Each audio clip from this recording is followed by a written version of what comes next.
மாப்பிள மாப்பிள அடடே வாங்க மாமா உட்காருங்க. பொன்னி இல்ல இருக்கா? பொன்னே பொன்னே வாங்கப்பா. ஏமா இந்த வேலையில நீ செய்யக்கூடாதா? அது என்கிட்ட ஒட்டவே மாட்டேங்குதுப்பா. அப்பா பால் கொடுத்தாதான் குடிக்குது சனியே. பெத்த குழந்தைய சனியை கிணிஞ்சா பல்ல உடச்சு விடுவேன். மாப்பிள இதெல்லாம் கண்டிக்க கூடாதா? அதான் நீங்க கணிச்சிட்டீங்களே மாமா. பொன்னி மாமா கூட்டம்ல காஃபி கொண்டு வா. அப்படி எனக்கு ஒரு டம். பிறந்த வீட்டு பெருமைய ரொம்ப நல்லா காப்பாத்துறா. இன்னும் கொஞ்சம் சத்தமா சொல்லுங்க மாமா.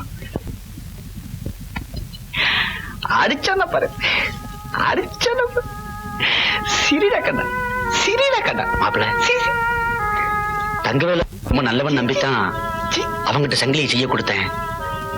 பாவி பைய என் பேரை கெடுத்துட்டான். இந்த விஷயம் உங்களுக்கு எப்படி தெரிஞ்சது? எப்படியோ தெரிஞ்சிச்சு. இப்போ அசல் தங்கத்துல செஞ்சு கொண்டு வந்திருக்கிறேன். இத வாங்கிக்கங்க. வேண்டாம் மாமா. அவன் போலி தங்கத்தை கொடுத்தப்ப அதை சரியா கவனிக்காது என் தப்பு தானே. மாப்பிள இத வாங்கிக்கங்க. வேண்டாம் மாமா. இத வாங்கிக்கங்க. சொல்றது கேளுங்க. வேண்டாம். இத வாங்கிக்கிட்டா தான் என் மனசு ஆறும். இங்க வா செல்ல குட்டி. பொன்னி பெரிய ஐயா ரொம்ப முடியாம படுத்திருக்காருமா. ஒரு தரம் உன்னை வந்து பாத்துட்டு போ சொன்னாரு. நீங்க போங்க, நான் வரேன். சரிம்மா. என்னையா இது?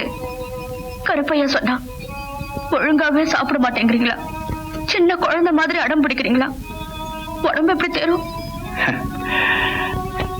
மனசே போச்சு. உடம்பு எப்படி போனா என்ன? பொன்னி மருமகளை எப்படியாவது சமாதானப்படுத்தி அவளை கூட்டிக்கிட்டு வாடான்னு பையன்கிட்ட சொன்னா அவ மூஞ்சிலேயே முழிக்க மாட்டேங்கிறான். சொந்த பந்தம்னு பார்த்து பொருந்தாத திருமணங்களை செஞ்சு வச்சா அது இன்னமும் ஒட்டவே மாட்டேங்குது. வாஸ்தவம் தான் பொன்னி. உனக்கும் குடும்பம் குழந்தைன்னு ஆயிடுச்சு. தினம் நீ இங்க வர முடியுமா? அடிக்கடி வரலன்னாலும் பரவாயில்லை. நேரம் கிடைக்கும் போதெல்லாம் இப்படி வந்துட்டு போமா. எனக்கும் கொஞ்சம் ஆறுதலா இருக்கும். சரி ஐயா, இன்னைக்கு நானே சமைச்சு உங்களுக்கு சாப்பாடு ஊட்டிட்டு போறேன். சரிம்மா.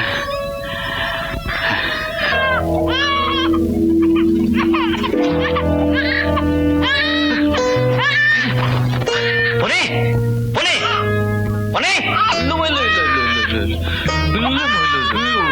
கண்ணுல அம்மா ஒண்ணு தனியா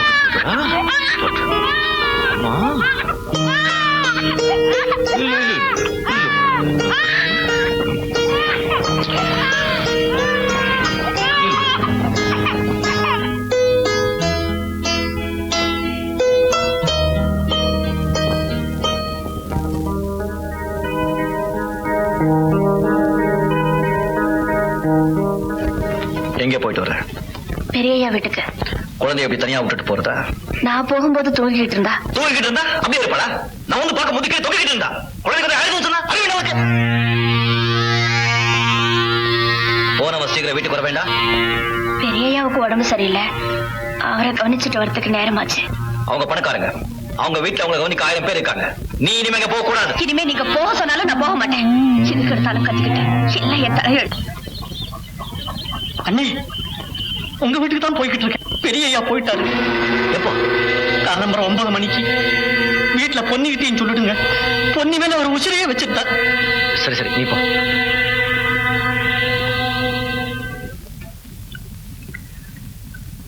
பொன்னி பெரிய இறந்துட்டாரா?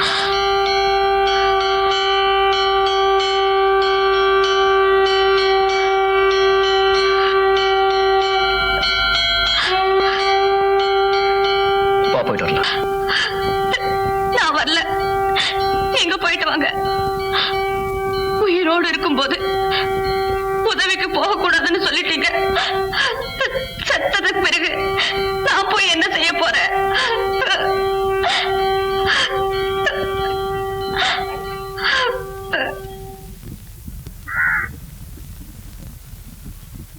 ஐயா செத்ததுக்கு கூட நீ வரலையம்மா. இப்ப வீடே வெடிச்சுன்னு போயிடுச்சு. சுந்தரையா பைத்தியம் பிடிச்ச மாதிரி ஆயிட்டாரு.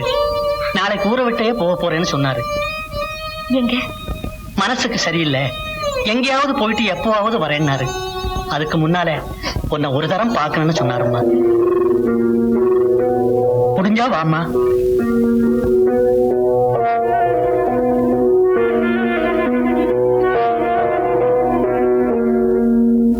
ஐயா இறந்ததுக்கு கூட என்னால வர முடியல. இந்த வீட்டுக்கு வரக்கூடாதுன்னு என் புருஷன் சொல்லிட்டாரு. உயிரோட இருக்கும் போதே போக முடியலையே, செத்ததுக்கு அப்புறம் எதுக்கு போகணும்னு ஒரு வீம்பு வந்தது. என் புருஷன் மேல இருக்கிற கோவத்துல நான் வராம இருந்துட்டேன். நான் நினைச்சேன்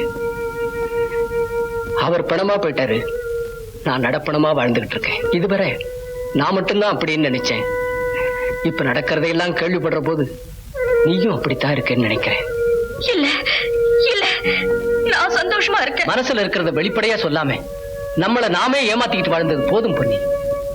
அப்பா நினைச்ச மாதிரி ஆரம்பத்துல உன்னை கல்யாணம் பண்ணிக்கணும்னு எனக்கும் ஆசை.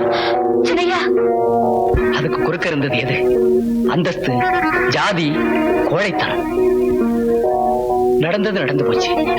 இந்த வீட்டிலேயே வளர்ந்தவனி, இந்த வீட்டு சூழ்நிலையும் பழக்க வழக்கமும் உன்னோட கலந்து போன பின்னால ஒரு புதிய சூழ்நிலையில உன்னால சந்தோஷமா வாழ முடியாது. இது யாரோட குற்றமும் இல்லை, இயற்கையினுடைய குற்றம். இப்ப கூட நாம 2 பேரும் நினைச்சா ஒரு புதிய வாழ்க்கை அமைச்சுக்கலாம். சின்னையா. ஆமா பொன்னி, அதுக்கு தைரியம் வேணும். பிடிக்காத புருஷனோட அல்லது மனைவியோட தினமும் சண்டை போட்டுக்கிட்டு நிம்மதி இல்லாம வாழ்றதை விட நாம விலகி போறது நிச்சயமா தப்பில்லை. ஏன்னா ஒரு விதத்துல அது அவங்களுக்கு நிம்மதி. இது என்னோட யோசனை தான், நான் உன்னை கட்டாயப்படுத்தல.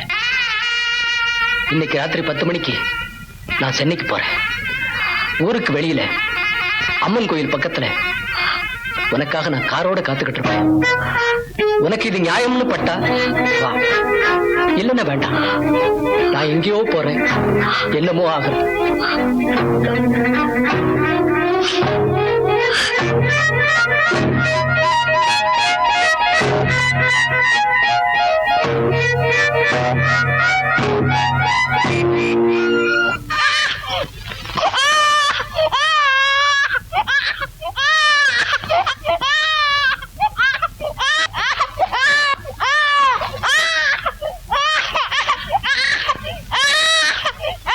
பொன்னே, பொன்னே, பொன்னே, குழந்தை அழுதுகிட்டு இருக்கு, காது கேட்கல?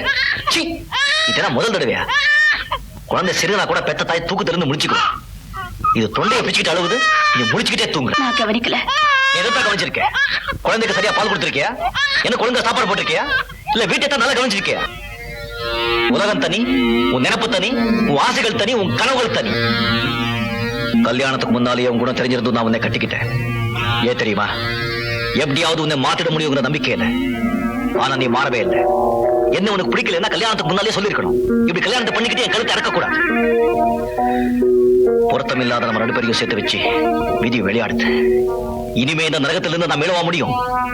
கடைசியா சொல்றேன், ஒரு மனுஷனை தெய்வமாக்குறது பொம்பளைதான், மிருகமாக்குறது பொம்பளைதான். நீ என்னை தெய்வமாக்க வேண்டாம், மிருகமாக்கிடாத.